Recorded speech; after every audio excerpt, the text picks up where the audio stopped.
warm welcome viewers to this episode of BRM TV, featuring Shut, a rundown, fictitious ex-LNWR line in its final years, beautifully executed by John Chivers and friends. Plus, back to basics with Phil Parker as he constructs a Metcalfe signal box, and I head outdoors and apply static grass to a model railway using a precision applicator from War World Scenics.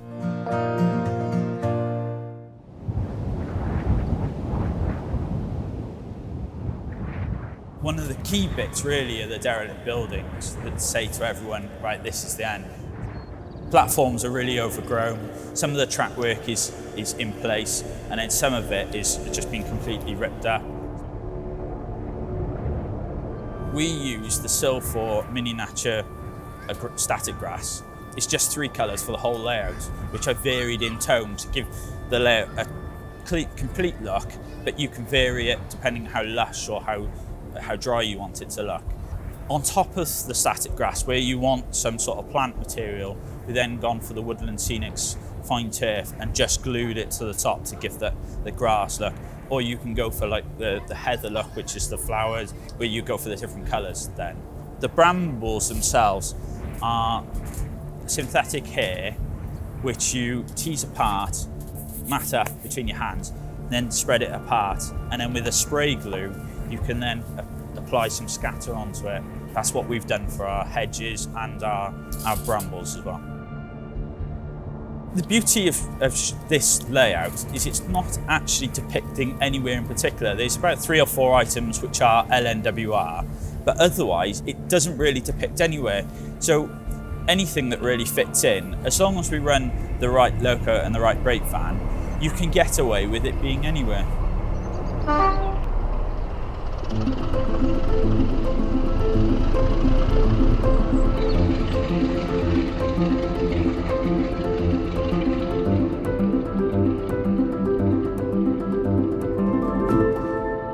Hello, my name is John Chivers. I'm part of a group of 3 friends, Richard Tucker, Nick Rees and myself, who have built Shut, which is a plan to do something really different, something that we've never really modelled before, and something that really grabbed our attention as a rundown line. The layout's completely fictitious. Shut itself is a little village north of Bridgend, but the layout is not based there at all. It was just an idea of a line that could have been. The concept was how could it have been dismantled and how certain phases could have been taken out of action. As we were designing it, we had to design it as a double track main line as it would have been, and how would it have run when certain bits of it were taken out. So the line was single during the war, and then later in beaching it was then cut at the crossing. We wanted it to still function as a layout. So it was spent a lot of time in thought, just trying to get that track plan working so that it would work for both scenarios. Well, we see a lot more than what would have been at Shut in that period. Possibly we would have had 1 train a day, and that would have been it for Shut. Now we've lost all passenger trains, apart from the very odd SLS excursion that was very typical of that time. But we'll see essentially diesel hauled 3-4 wagon trains dropping traffic off to the goods yards and the coal merchant, but also the sand sidings as well. That sand pit is probably what has kept Shut alive. Otherwise, the whole line would have gone. So the piles of sand is blue styrofoam, which was roughly shaped, and then polyfiller over the top of those, and then a white pepper texture over the top to try and give some sort of grain to it without looking too much. At that time, a Russian Polaris or 22RB would have been absolutely typical. They were absolutely everywhere at that time. It's quite big, quite imposing, but they were everywhere. So that's why we decided to put it on.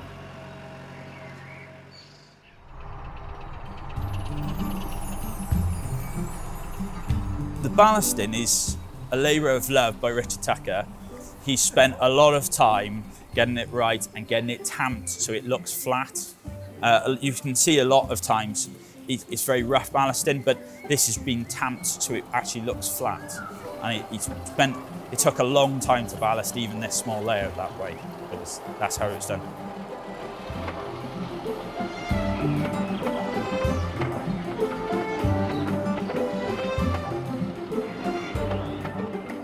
So the signal box itself is a wooden kit for the actual signal box top.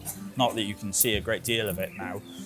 The base of it then is foam board, layered with DAS, let to dry, and then all carved, every stone individually. And then the tiles then are the York model making laser cut tiles, which are then stuck to the top of it. So all of our road vehicles are actually die-cast models, whether they be Oxford or base toys, but every one of them has had little tweaks to them, so whether it be the front wheels changed in angle or just a satin spray coat. So you lose the glossiness of the die-cast finish. On a previous layout, we learnt this example, and we used LED tube lighting. It's a really natural daylight look to it, rather than being the warm white or the cold white, which can look really blue in some holes. We've also shielded it off from the public because they are very bright and they do dazzle people. So we've put the pelmets on this row and on the second row to just hold that back. All weekend we've had people comment on that sign and laughing about it. It's a bit more friendly than saying these models have taken hours to produce, etc., etc. So das model is not for Gefingerpoken.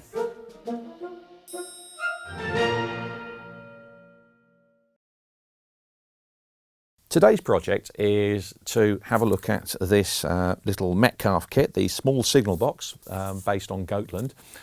I'm not going to sit and build the entire kit because, quite frankly, there were some really good instructions in here to tell you about that. What I am going to do is look at how you can get the best from cardboard building kits, and hopefully the stuff I'll give you will be useful for other kits. But let's have a look to see what is in the packet. Is the various parts of this kit. Now, Metcalfe, Super Quick and one or two other kits come ready printed on the cardboard, so they're on the right thickness cardboard to work with. You can download kits from the internet and you have to print them out and stick them to the right cardboard to suit. So we have, there's the roof and interior walls on one sheet. That'll be the exterior walls. This is all on die cut card. Exterior walls, more interior bits and the floor. Some glazing, ready printed, ready to use. And one of the more, and we have some more cardboard here. This is more die-cut cardboard. When I say die-cut cardboard, what I mean is they have a special tool, a special knife-shaped tool that's literally rolled across the cardboard and does the cutting. There's no lasers or anything hot involved in here. It is literally like a very funny shaped knife that goes bang and it's cut. We do have laser cut bits in here. This is something relatively new for Metcalfe. We have all the parts for the steps. In fact, we seem to have two sets of parts of the steps in there. And the barge boards and these bits, I believe, are to do with the steps again. There are the instructions, and one of the reasons I'm not going to bother going through step by step on this kit is quite simply, look at the instructions. They really are good. Their photographs are as good as you'll find in any magazine and tell you all the steps to go through to build a building. Now, I quite like this, that Metcalfe actually tell you where the bits you have to cut are with these blue arrows. So what I'll do first of all is I will just take out the first walls. I'm just using a ruler to make sure although you could follow the die cut, I'm just using a ruler to start the cut just so it's nice and straight. Having a little 6-inch metal rule is very handy. The windows pop out of this. This is an interior wall, and as well as being cut out, the stuff's ready scored.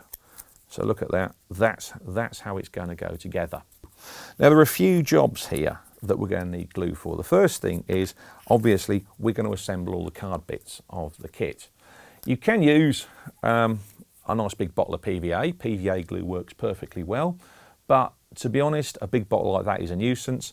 What Metcalfe sell is these really rather neat little, very precision bottles, and they have a pin in the top, and you just you pour your PVA into the bottle, and then you can put in a really accurate and very, very small amount of glue anywhere you need it.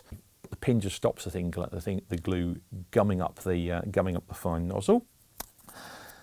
The classic advice for card kits is to colour in the edges. Now, Metcalfe recommends that you use watercolour paints.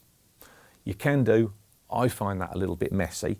I prefer felt tip pens. Now these two are grey and brown, numbers 7 and 12 in the Edding range. What you don't want is the really bright white of the cardboard showing through. If you just colour it grey, then it will just take the edge off it and the eye won't see it. All I do is colour in the edges, just run the pen along the edges. This is why I like pens rather than paints, because you can just get in there and you don't wet the card too much. I always try and work from the side that isn't visible, so you're less likely to mark the front of the visible bits of the kit. And there we go, just do that side there. Now this wall, according to the instructions, needs to be folded in half, and in between I've got to put a sheet of glass, and the sheet of glass for this is part B on there. Now this stuff is printed onto acetate, and my trick is you're supposed to cut it out neatly around the line. I tend not to cut around the line, I tend to cut slightly inboard of the line. And the reason for that is it allows me a bit of wiggle room to make sure I line the window up properly with the aperture, because you really want the windows lined up accurately within the apertures. If they're a bit skew with, it will look odd. It's one of those things, there are certain things you really need to check on a model, and if the windows are nicely in line within the window frames, the whole thing will look a lot nicer. Now, the other thing about the windows is they are printed on one side. So one side is matte, one side is slightly gloss, because it's obviously the other side of the plastic. And a handy hint is to try and make sure that the matte side faces the outside of the building. So there we are. As it happens, I can be confident the matte side is the side where I can see the letter B, nice and neat. Just a dab of Yoo-hoo there, smear it around with your finger. Those who watched me in the past will know I do an awful lot of smearing glues around with my fingers. I'm quite tactile with models. Place it in there and then just wiggle it into position so that I'm happy with the fit there. And I'm going to take my trusty old bottle of rocket glue, because I've got, you can tell I like this stuff. I actually went out and bought, I buy it myself. So now look carefully, not too much glue. There we are. Smear it around your finger. This bottle is about half empty, so I can get away with having it sort of horizontal. The newer bottle will produce a lot of glue very, very quickly. So great efficient stuff, really lovely to work with, but you just need to be careful how runny it is. And again, according to the instructions, I will need one of these card strengthening bits. Trim that out. I need a card strengthening part, and that fits, as it says, fit this side flush to strengthener. This bit here, bit more glue. There we go. Oh, nearly forgot. Don't forget, with the strengtheners, colour the edges of the hole again. There we go, that's nicely coloured in now. Glue, don't forget the glue. Glue, gluey fingers now. A little bit of a smear around. And then carefully lining, I'm going to line up the pointy bit of the building. The apex of the roof, I think, is the correct term. Line up the pointy bit of the building. Pinch them together. Now I know this kit is going to take me about 3 hours to assemble. You don't want to sit and watch me building a card kit for 3 hours. So here's some bits. Here's a kit I started earlier. And all I've got to do is I've cut out the walls. I've even fitted the window in there. One finishing touch is to fit the back of the door. Again, pay attention when you're building the kits, because the The door on this is double-sided. Signal boxes are particularly annoying things in many ways, because you have these great big windows on the front, and that really means you can see the interior.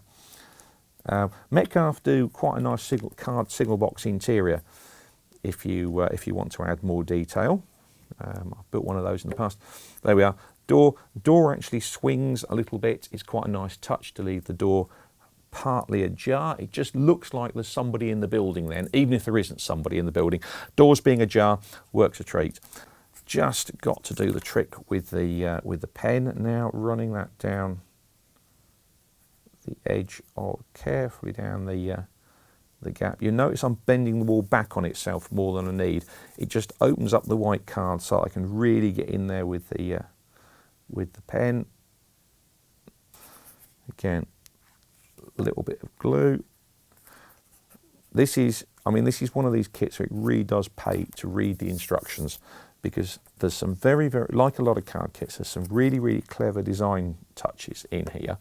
And one of these is that obviously you're going to need a floor inside this building, and these little supports just fold up to make sure it's supported in the right place within the building. A wall just allows you to fold the building back on itself.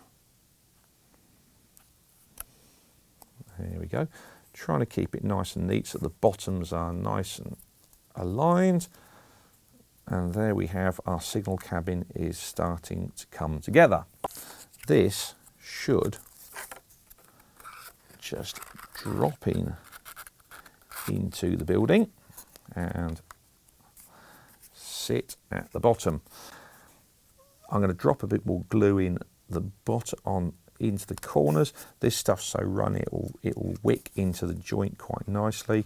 Right, okay, let's quickly pop these in. Add a bit of strength to the building, and there we are. As I say, the great thing about this stuff is it does grab really, really quickly. But I say PVA is normal PVA will work just as well. A lot of people assemble the entire kit with Yoo-hoo. It just depends on how you feel. And that's quite a tight fit in there. The thing we do need is a roof, and here we are. We have the roof. Now roofs are important on models because, unlike real life, we tend to see the roof really, really clearly because we tend to look at our models from above. And this is one of the few areas where I'm not that happy with most card kits straight out of the packet, because whilst this roof is a nice colour and it'll fit on our building, okay, it looks a bit flat, but no fear, it is possible to solve this problem. It's very, very simple. What you need is a scriber. Now this is a sort of special scriber. I think it cost me £5 from one of our traders, but you could use a blunt knife, a run-out ballpoint pen, anything that will draw a line, just a faint line on the cardboard. So I'm drawing a faint line here, and you're probably saying to yourself, please Phil, don't make us watch you scribe all the slates. If that's not enough for you, there are various alternatives. You can sit and cut out individual slates. It's what really fine scale people do in places like Pendon. Or you can use some laser cut slates. These are from Scale Model Scenery, and you get a little comb of slates which you cut out, and you can fit your rows onto there. So you can re-slate the roof to improve it. And talking of the finished model, here's one I made earlier, and you can see nice little building, and it's got the laser cut steps. They are slightly fiddly to assemble, but actually the instructions say they're really fiddly. I found them went together beautifully well. Barge board's gone on, and you can see all the raised area and all the extra bits around the windows. And that is a nice little building, just right for anybody's layout for a certain small country station.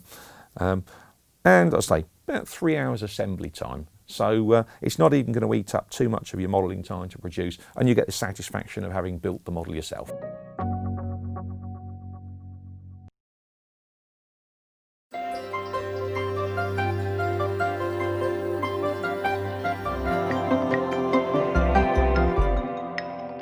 So as you can see, we've made a bit of a temporary studio in my garden today.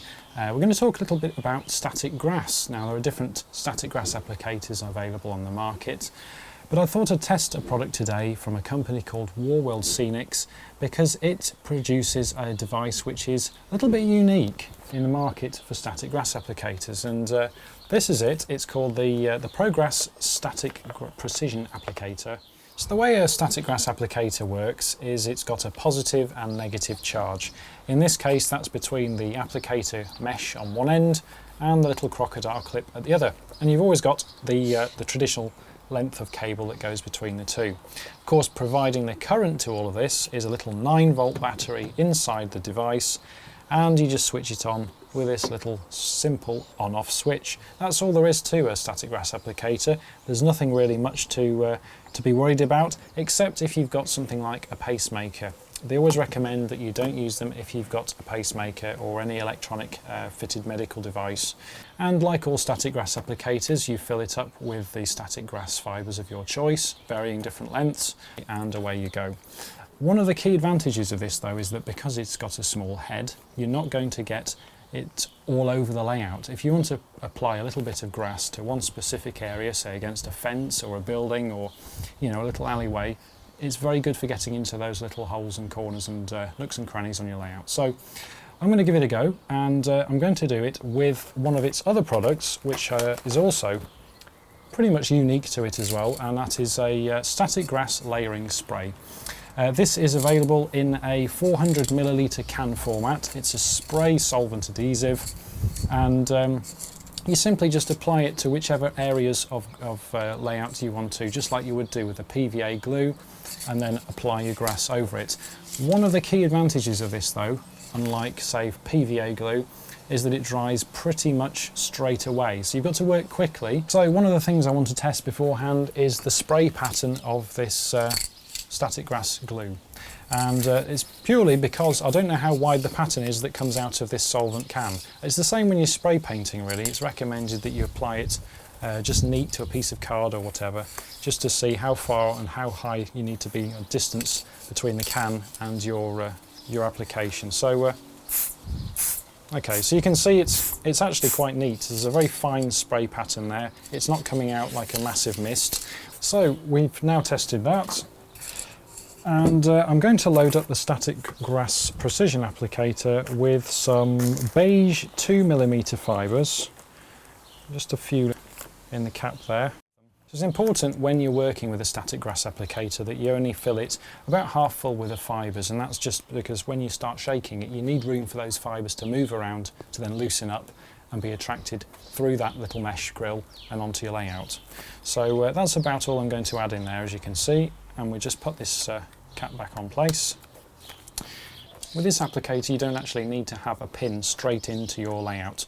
The electricity is enough to generate a bit of a static electrostatic field there just by having it in proximity to your glue. So I'm going to put the crocodile clip down here somewhere near where we're going to apply some glue. I'm going to go in with the layering spray. I'm going to apply plenty of it to the layout, say somewhere around about here.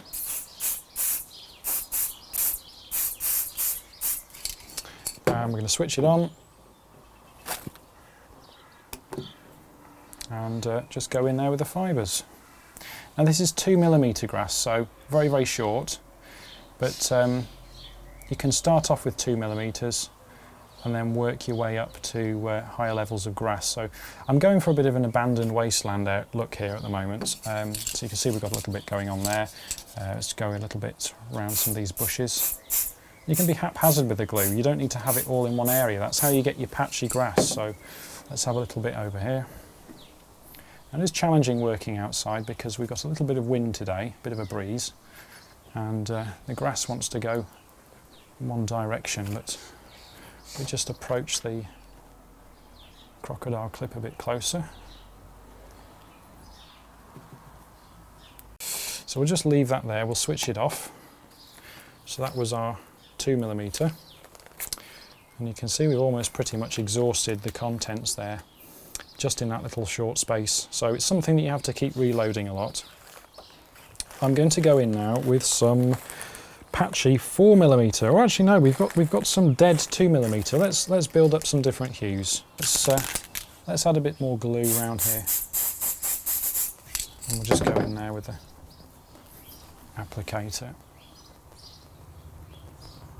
So you can see it takes a while for the fibres to come out with this, because we're talking about very small areas. If you want to cover a large area of your layout, then it produces plenty of static grass applicators in its range to cater for that sort of grass effect. You know, it's got the larger ones in its range, but this is just for detailed areas of work.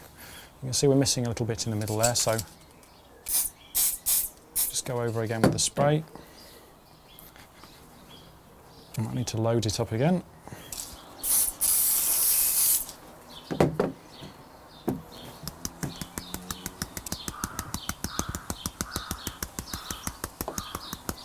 So any stray areas of grass where you've got some fibres that have flown off, you can just wipe with a cloth or a finger, or just use a little brush later on, or a vacuum cleaner with perhaps something like an old sock over the end of it, just that you can save them for later.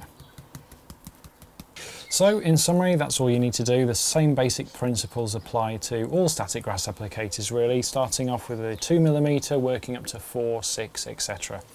And of course you've got the layering spray there, which makes it very, very quick to dry and also apply further layers on top. So I'm just going to finish off working on this little section. I don't want to overdo the effect, but I'll show you a few photographs at the end and see the completed article.